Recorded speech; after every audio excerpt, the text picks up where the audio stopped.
Hello student, welcome back to our channel. So आज के video में हम NISM इन्वेस्टमेंट एडवाइज़र के कुछ क्वेश्चन आंसर है उसको रिवील करेंगे। क्वेश्चन आंसर जो है वो सीरीज़ नंबर 10 का है। अगर आप इन्वेस्टमेंट एडवाइज़र का एग्ज़ाम देना चाहते हैं तो ये क्वेश्चंस आपके लिए काफ़ी हेल्पफुल होने वाले हैं। ये एक अपडेटेड क्वेश्चंस हैं। साथ में मैं आपको ये भी बताना चाहती हूँ कि अगर आप इन्वेस्टमेंट एडवाइज़र दे रहे हैं तो इसमें केस स्टडी पे ज़्यादा फोकस किया जाता है। केस स्टडी के क्वेश्चन आंसर्स बहुत आते हैं और उसी पे काफ़ी ज़्यादा लोगों को प्रॉब्लम्स भी फेसेस करने को मिलती हैं। तो अगर आप चाहते हो कि आप फर्स्ट अटैम्प्ट में एग्ज़ाम क्लियर करें तो आप हमारी क्लासेस भी ज्वाइन कर सकते हो। क्लासेस जो होती हैं वो ऑनलाइन मोड पे होती हैं एंड साथ में हम 100% गारंटी भी प्रोवाइड कराते हैं फर्स्ट अटैम्प्ट में एग्ज़ाम निकाल के देने के लिए। एंड साथ में ये भी चीज़ है कि अगर आप चाहते हो कि कम से कम टाइम में आप अपना एग्ज़ाम क्लियर करना चाहते हो, लाइकवाइज कि अगर आप 10 दिन में, 7 दिन में या फिर आप 15 दिन में भी एग्ज़ाम क्लियर करना चाहते हो तो वो भी हम करवा के देते हैं।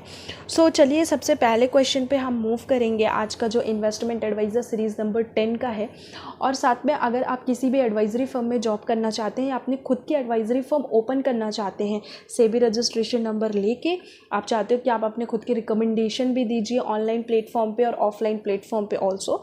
उसके लिए इन्वेस्टमेंट एडवाइज़र का एग्ज़ाम बहुत ही ज़्यादा इंपॉर्टेंट होता है। आप चाहते हैं अगर कि मैं किसी भी रिलेटेड टॉपिक पे कोई वीडियो बनाऊं या आप चाहते हैं आपका कुछ टॉपिक है जो आपको क्लियर नहीं हो रहा है तो आप मुझे कमेंट कर सकते हैं कमेंट सेक्शन पे।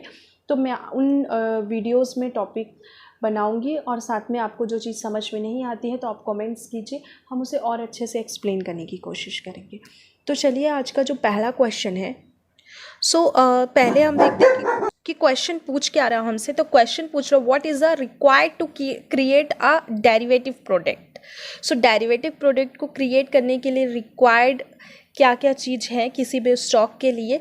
यहाँ पे पूछ रहा है, पहले हम ऑप्शंस देखते हैं और इसके बाद हम आंसर पे मूव करते हैं। Mismatch in demand and supply, mismatch in asset and liabilities, stable market and underlying asset। Stable market का ऐसा कोई भी रोल नहीं है कि डेरिवेटिव प्रोडक्ट तभी ही बना सकते हैं किसी भी पर्टिकुलर स्टॉक का जब मार्केट एक अपने स्टेबिलिटी पे रहेगी। ऐसा कुछ भी नहीं है। अगर आप फ्यूचर पे ट्रेड कर रहे हो, ऑप्शन पे ट्रेड कर रहे हो तो उसके लिए ये इंपॉर्टेंट नहीं होता है। डेरिवेटिव प्रोडक्ट कब बनेगा? जब इस प्रोडक्ट जो है वो स्टॉक में रहेगा तभी वो डेरिवेटिव प्रोडक्ट बनेगा।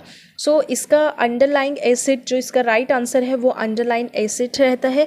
सबसे पहले तो आपको एक्सप्लेनेशन पढ़ना चाहिए जिससे आपको चीज़ें क्लियर होंगी।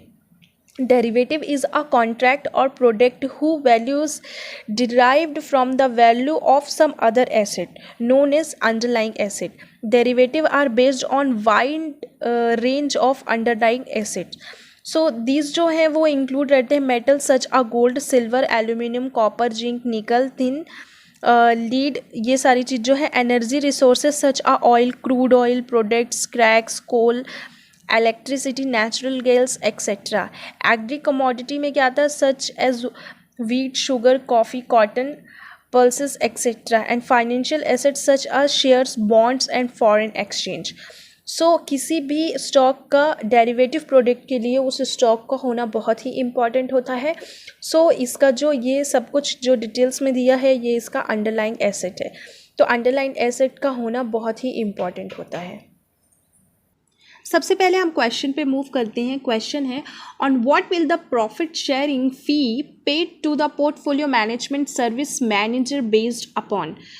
यहाँ पे सबसे पहले ये पोर्टफोलियो मैनेजमेंट सर्विस के बारे में बात कर रहे हैं। इट मीन्स कि PMS के बारे में। PMS में क्या होता है? जो भी सर्विसेज प्रोवाइड की जाती है वो मिनिमम अमाउंट उसका 50 लाख रुपीज़ होना ही चाहिए। अगर 50 लाख से कम है तो PMS की सर्विस प्रोवाइड नहीं की जा सकती, पोर्टफोलियो मैनेजमेंट नहीं किया जा सकता है इसमें।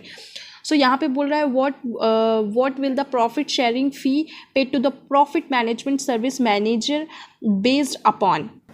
यहाँ पे ये बोल रहा है कि what will the profit sharing fee paid to the portfolio management. ये लोग कितने प्रॉफिट शेयरिंग पे काम करेंगे ये कितना डिपेंड करता है। तो इसका जो मेन आंसर होगा वो है it will depend on percentage sharing ratio agreed upon at the time of signing the agreement.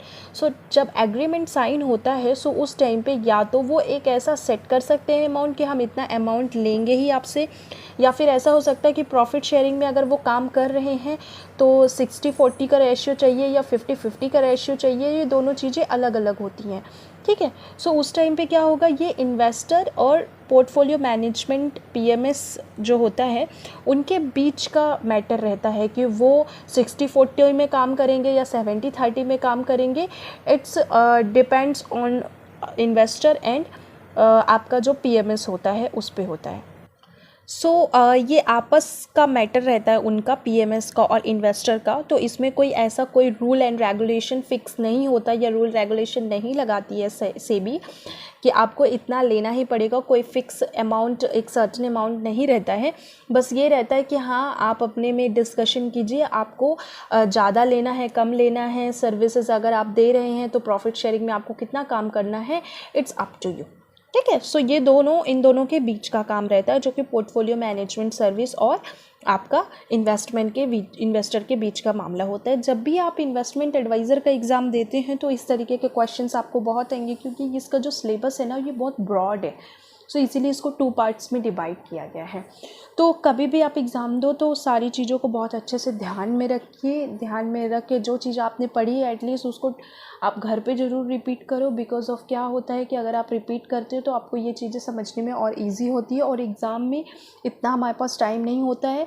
अब सिलेबस अपडेट हो गया है, क्वेश्चंस 150 आने लगे हैं, बहुत सारी चीज़ें चेंजेस आई हुई हैं। तो स्टूडेंट आज के लिए सिर्फ इतना ही। हम नेक्स्ट वीडियो में भी इन्वेस्टमेंट एडवाइज़र के बहुत सारे क्वेश्चन आंसर्स देखने वाले हैं। साथ में आपको हर एक सीरीज़ के क्वेश्चन आंसर देखने को मिलेंगे। अगर आप चाहते हो कि पर्टिकुलर में किसी सीरीज़ पे क्वेश्चन आंसर को रिवील करूं तो आप हमें कांटेक्ट कर सकते हैं, कमेंट कर सकते हैं। चलिए अब मिलते हैं नेक्स्ट वीडियो में, तब तक के लिए take care of your health and your family.